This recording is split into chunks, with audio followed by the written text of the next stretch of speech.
Bonjour Aïcha, Bonjour Amina, comment ça va aujourd'hui?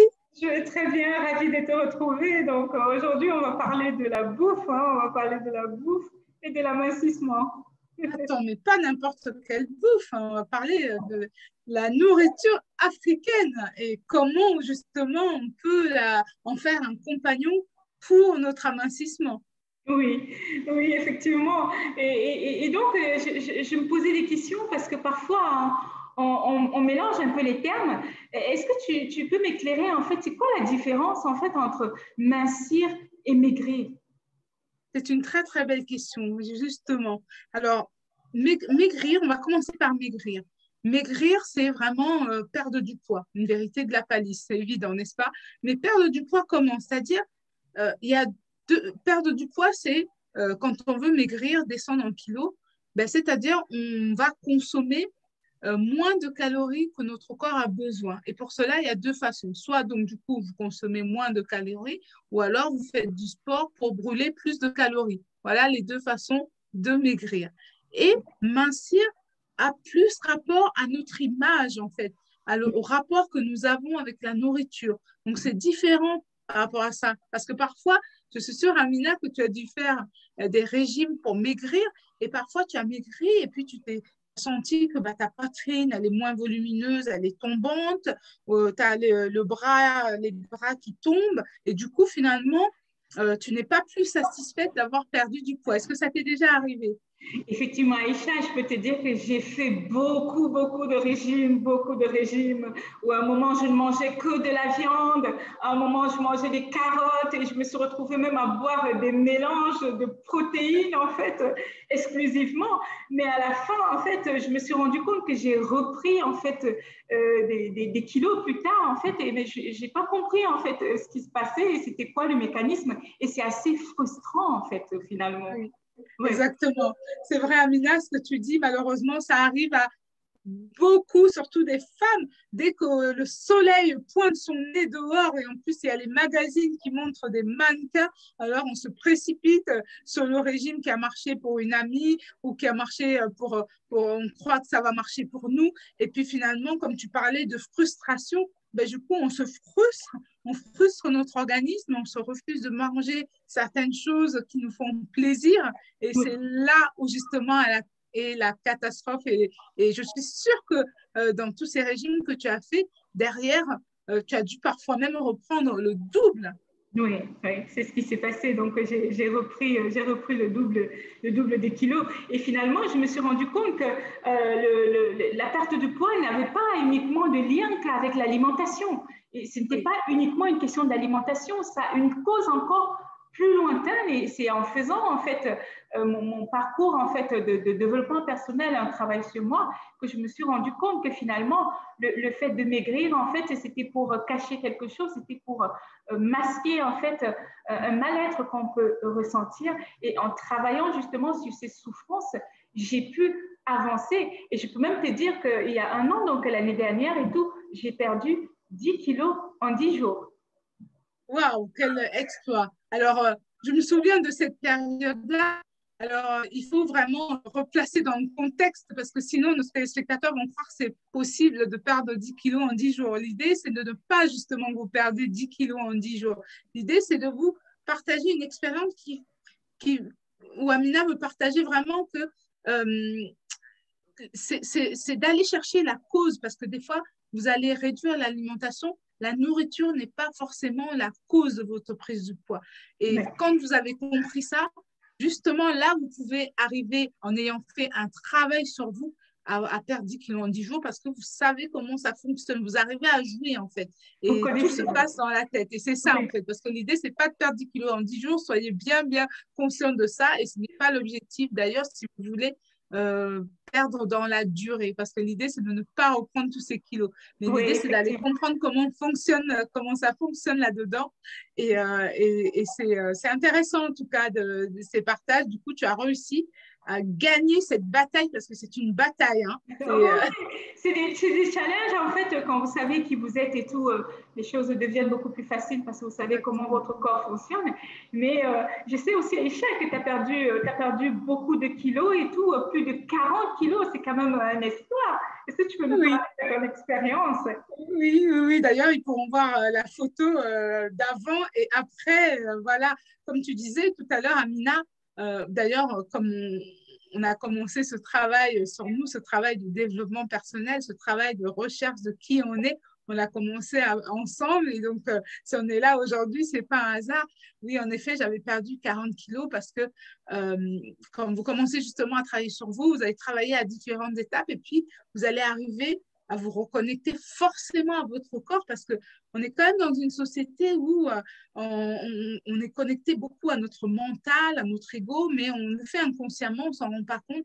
Et finalement, on a besoin d'harmoniser tout ça, c'est-à-dire le mental et le corps. Et tant qu'on n'a pas compris comment ça fonctionne, du coup, on va se réfugier dans la nourriture. Et puis, tu sais, Amina, j'ai aussi découvert parce que ça vient souvent de l'enfance de toute façon. Quand on se réfugie dans la nourriture, c'est une maladie en fait. Hein. C'est une maladie, il faut vraiment mettre le mot. On parle d'obésité, on parle des chiffres aujourd'hui qui sont vraiment alarmants et c'est une maladie. Donc c'est important. Pourquoi je vous dis ça? C'est quand on arrive à comprendre d'où ça vient.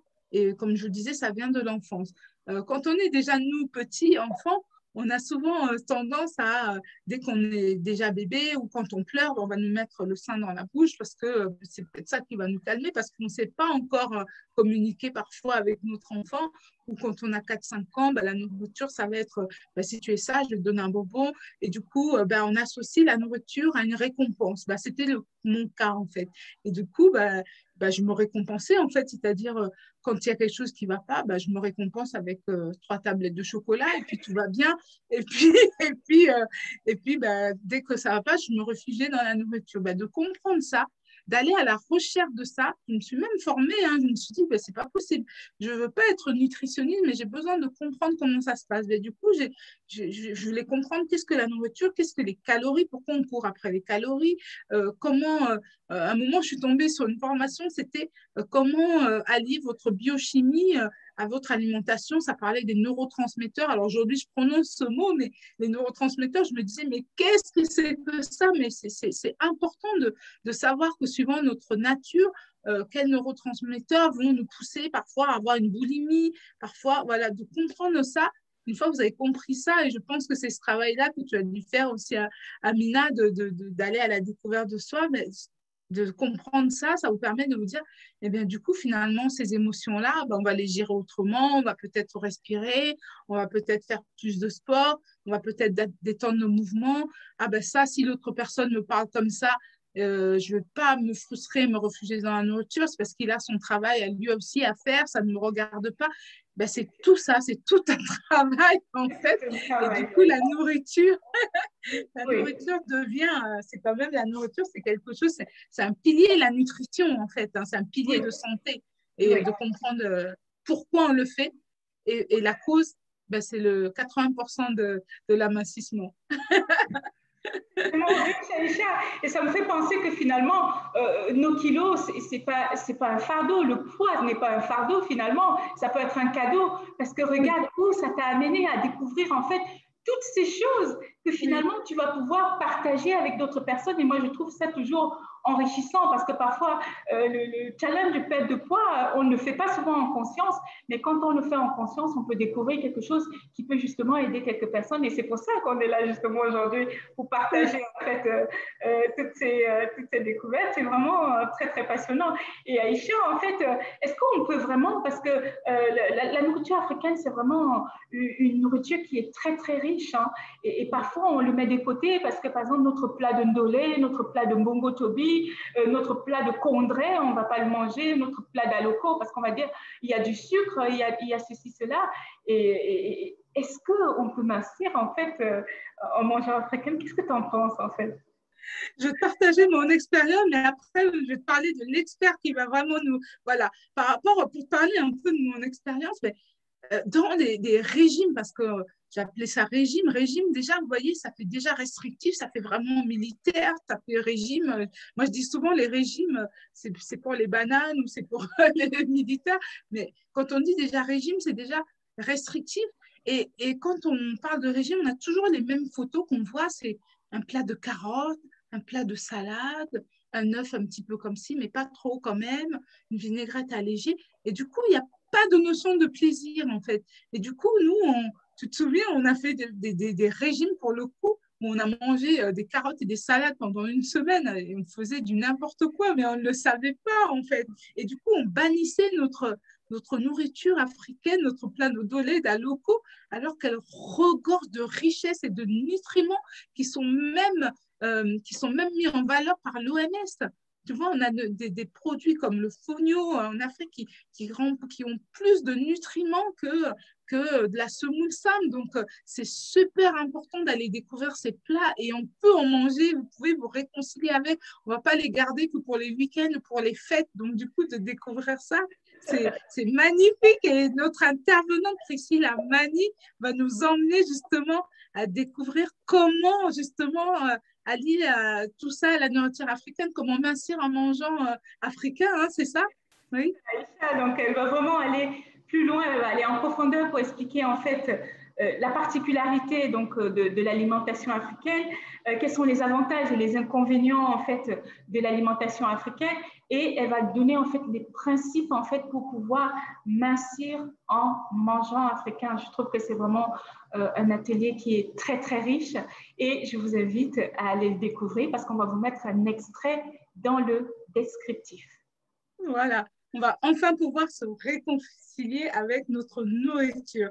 Eh bien, écoutez, on va vous laisser regarder la vidéo parce qu'elle est vraiment passionnante, du moins, au moins l'extrait et la vidéo si vous voulez aller plus loin et si vous voulez encore aller plus loin, il y a des cadeaux derrière.